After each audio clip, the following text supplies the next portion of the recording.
দর্শক আজি গুরদিবাদে গর্বিত পিতা আর ইবাদে গর্বিত মা দর্শক আজি আর ইয়ানো প্রমাণ করে দিয়ে মানে বাসখালীর মাঝে রিক্সা চালা দেয় অর্থাৎ রিক্সা চালকের হয়ে দেয় রাজশাহী বিশ্ববিদ্যালয়ের বিনুটির মেয়ে প্রথম পড়াতে পালা করে হাওড়া করে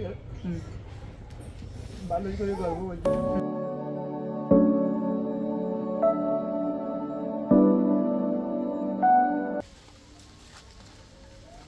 অটোরিকশা চালিয়ে ৫ জনের সংসার চালান মোস্তাক আহমেদ। দিন কাটে অভাব অনটনে। জীবনের এমন পর্যায়ে আনন্দের উপলক্ষ নিয়ে এসেছে একটি সুসংবাদ। তার একমাত্র ছেলে আরফাতুল ইসলাম আবদুল্লাহ রাজশাহী বিশ্ববিদ্যালয়ের বি ইউনিটে বাণিজ্য গ্রুপ থেকে ৭৭.৫০ এককভাবে সর্বোচ্চ নম্বর পেয়ে প্রথম স্থান অর্জন করেছে। দরিদ্র পরিবারের অনেকে না পাওয়ার মধ্যে বেড়ে উঠলেও পড়ালেখার প্রতি প্রবল ভালোবাসা আরাফাতকে শিক্ষাজীবনের প্রতিটি ধাপে সাফল্য পাইয়ে দিয়েছে। সন্তানের এই সাফল্যে বাবা ভীষণ রকম আনন্দিত, মাও ভীষণ খুশি। চট্টগ্রাম জেলার বাঁশখালী উপজেলার চাম্বল ইউনিয়নের ৫ নং ওয়ার্ডের হতদরিদ্র রিকশাচালক মোস্তাক আহমেদ ও গৃহিণী রহিমা আক্তারের একমাত্র সন্তান। তারা ২ বোন ও ১ ভাই। আরাফাত ছোটবেলা থেকেই খুব মেধাবী। এসএসসিতে ৪.৫০ ও এইচএসসিতে জিপিএ 5 পেয়ে উত্তীর্ণ হয়েছে।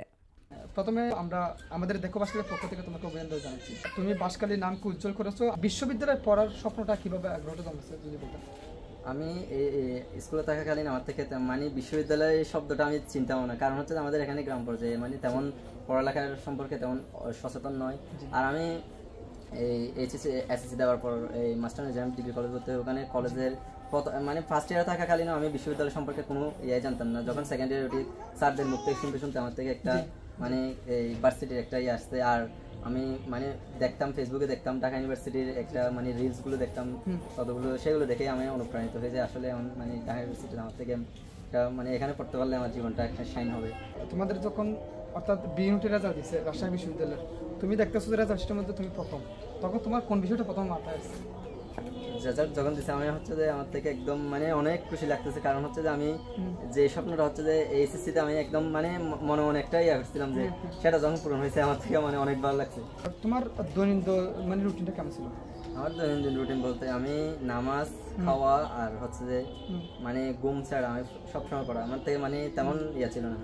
মানে কোনো রুটিন বলতে আমি 12 ঘন্টা 13 ঘন্টা যখন এডমিশন টাইমে আমার থেকে 12 ঘন্টা 13 ঘন্টা মানে এরকম একটা ছিল।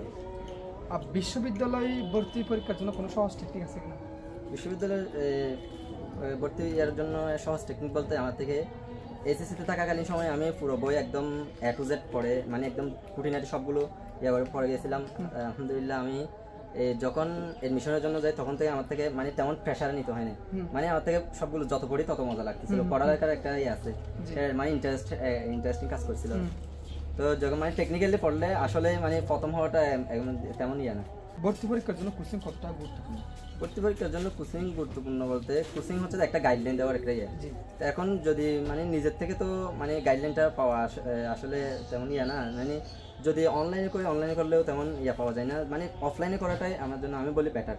আমরা দেখি যে অনেকে বিশ্ববিদ্যালয়ে যারা প্রিপারেশন নেয় তারা একাধিক ইউনিটের জন্য প্রিপারেশন নেয়। আমার পরামর্শ হচ্ছে যে একাধিক ইউনিটে প্রিপারেশন নেওয়ার চেয়ে মানে একটা ইউনিটের জন্য মানে টার্গেট করা, একটা কোনো একটা ইউনিভার্সিটিতে কোনো একটা ইউনিটে টার্গেট করাটাই বেটার। কারণ হচ্ছে যে আমি একাধিক ইউনিটের জন্য পড়তে গেলে আমি মানে একটা গ্রামের ভাষা একটা কথা না আমু যাবে চালাও যাবে এরকম মানে একটা হয়ে যাবে। আমরা দেখি যে মানে অনেকে গ্রাম পর্যায়ে মানে ভার্সিটি শব্দ তুমিও তো শুনো নাই ধরতে গেলে, তো অনেকে আশাহত হয়ে যায়, মানে ওরা মনে করে যে শহরের অথবা বিভিন্ন যারা সিটি কর্পোরেশন আছে ওরা মেধাবী স্টুডেন্ট, ওরা নামি দামি কলেজে পড়ে, তখন ওরা কি হয়ে যায় মানে একটা আশাহত হয়ে যায়, তাদের উদ্দেশ্যে কোনো খরচ থাকবে কিনা? হ্যাঁ আসলে গ্রাম পর্যায় থেকে গেলে একটু আশাহত হওয়ার কথা, তবে মানে পারতে হবে, আমি পারবো যে সেটা একটা রাখতে হবে, মনের মধ্যে রাখতে হবে, আত্মবিশ্বাস রাখতে হবে। আঙ্কেল অনার প্রথম অন্তত কেন লাগছিল? ভালো লাগছে। হ্যাঁ ভালো লাগছে। কোন দিকে আশা করিলেন নিলে? আশা আয় দূর দিল। হ্যাঁ আর পড়াতে পালা করে হাওড়া করে ভালোই করে গর্ব বলছে। আর বাতি নিয়ে চাইয়া দিয়ে দেখি ভাই কোন যাবো না লাগো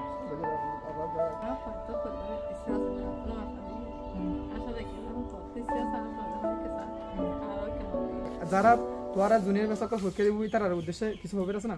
জি, যারা জুনিয়র ব্যাচের উদ্দেশ্যে পরীক্ষা দিব মানে আমার পরবর্তী যারা আছে মানে জুনিয়র আছে তাদেরকে একটাই পরামর্শ দিব, তারা যাতে মানে ইন্টার থেকে তারা মানে সময়টাকে মানে কাজে লাগাবে। যে এমনভাবে নেওয়ার পরে আমি সারাদিন পড়ালেখা করবো, মানে খেলার সময় খেলা, পড়ার সময় পড়া, তেমনভাবে পড়তে হবে, মানে পড়ালেখার প্রতি ইয়েটা থাকতে হবে, মানে পড়ালেখার প্রতি আমাদের থেকে একটা ইন্টারেস্ট সেটা থাকতে হবে।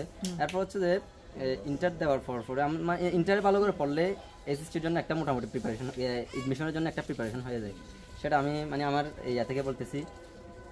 তো আমার অনুজ যারা আছে তাদেরকে আমি বলবো মানে ইন্টার থেকে ভালো করে পড়লে মানে এডমিশনের জন্য একটা প্রিপারেশন হয়ে যায়। আর এডমিশনে গিয়ে মোটামুটি টাইমটা মিসইউজ না করে একদম ভালোভাবে যদি মানে পড়াশোনা ইউজ করে, আর মানে হচ্ছে যে আমার থেকে এখানে 5 মাস সময়, এই সময়টা যদি আমি কাজে লাগাই আমার জন্য একটা পরবর্তীতে এই মানে পুরা তো মানে 4 বছর, আমার 4-5 বছর 6 বছর, এরা হচ্ছে তাদের আসলে জীবনের পর্যায়ে এমন একটা পর্যায়ে একটা হতাশা কাজ করবে যদি আমি এখানে না পাই।